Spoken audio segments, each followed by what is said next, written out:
What's going on, everybody? Mortem here. This time we are talking about alignments, karma systems, basically anything that kind of dictates your character's moral choices, and why I think those systems in video games should honestly just go away, or at least highlighting options as those things should go away. Now, a couple things. One, just going to be some generic footage in the background, so if you want to just listen to this video, feel free. Moreover, this is a sentiment I have certainly heard other people mention. Running a YouTube channel, you kind of get a decent feel through the comments after a while of how people feel about certain things here and there. So while I don't think anything I'm going to say in this video is some brave stance I'm taking on the future of games, it is nonetheless how I feel, and I felt like talking about it today. So, alignment systems. We see this in D&D, Pathfinder here and there, where your character will pick an alignment. And generally speaking, I think that's fine. I don't think it necessarily is a problem. I've played plenty of games that use these systems that I've enjoyed very much. The problem is once you add a system to something, it becomes rather rigid in its structure, especially when it comes to a video game. And the thing about humans and morals is that there tends to be more flexibility than these systems really can apply. So I want to talk about a few different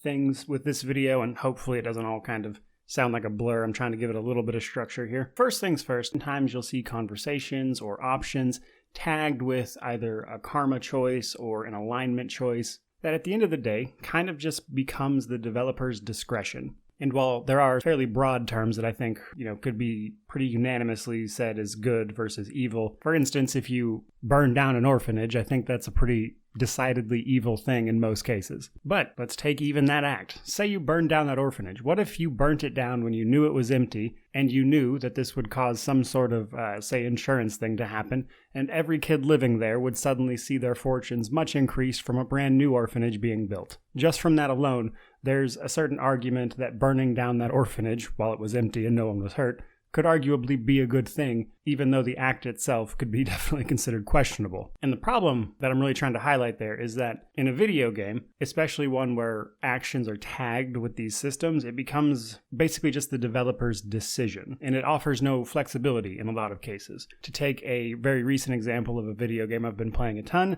Pathfinder Wrath of the Righteous. Now, this game uses mythic paths, you can transform into things, and you can actually become a lich. A lich is an evil creature in this universe, and to become one, you have to be evil. You are considered evil. Everyone treats you as evil. However, just that, what if that lich were to, say, only raise up its enemies as minions, and only use their lich powers to close the world wound, which is flooding demons and killing people? That lich doesn't harm a single soul otherwise. Literally only its enemies, people who have thrown in with the demons, and only uses its power literally just to try to close the world wound, which is flooding the world with demons. You could argue, well, even if that lich's power is evil in nature, it is only using it to do good things. And with those examples, I feel like people kind of start to get a sense of what I'm talking about here. And that is basically that these systems, more than anything, really just limit role-playing potential, especially in the video game setting. Now, I think this is less of an issue in like a tabletop adventure, where that's more about you and the people at the table deciding on what those things ultimately are.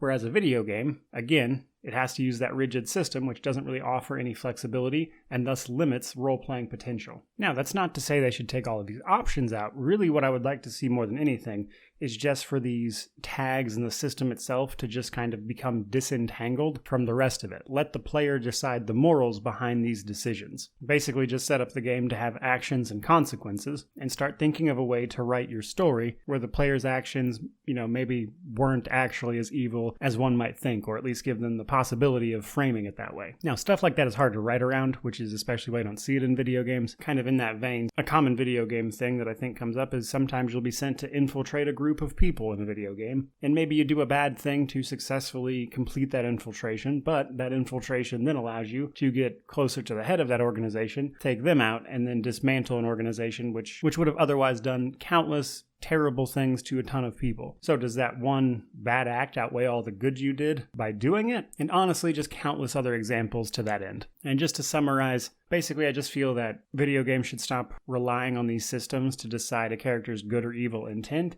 and try to let the character roleplay and fill in that intent on their own as much as possible, and really just focus on choice and consequence in lieu of these, unfortunately, black and white systems that oftentimes are ultimately just decided by a developer's personal decision and how they chose to tag each individual situation. Because frankly, I think there's vastly more role-playing potential in removing these tags and trying to let the player fill in the intent of what these actions were supposed to achieve for them. But there you go, guys, just kind of my thoughts on the alignment and the karma system. Hopefully that wasn't too rambly. I tried to make it fairly clear. But there you go. Hope you guys enjoyed the video. If you did, please remember to like, comment, subscribe, all that YouTube jazz. But regardless of any of that, truly, thank you so much for watching. May you wander in wisdom and have an amazing day.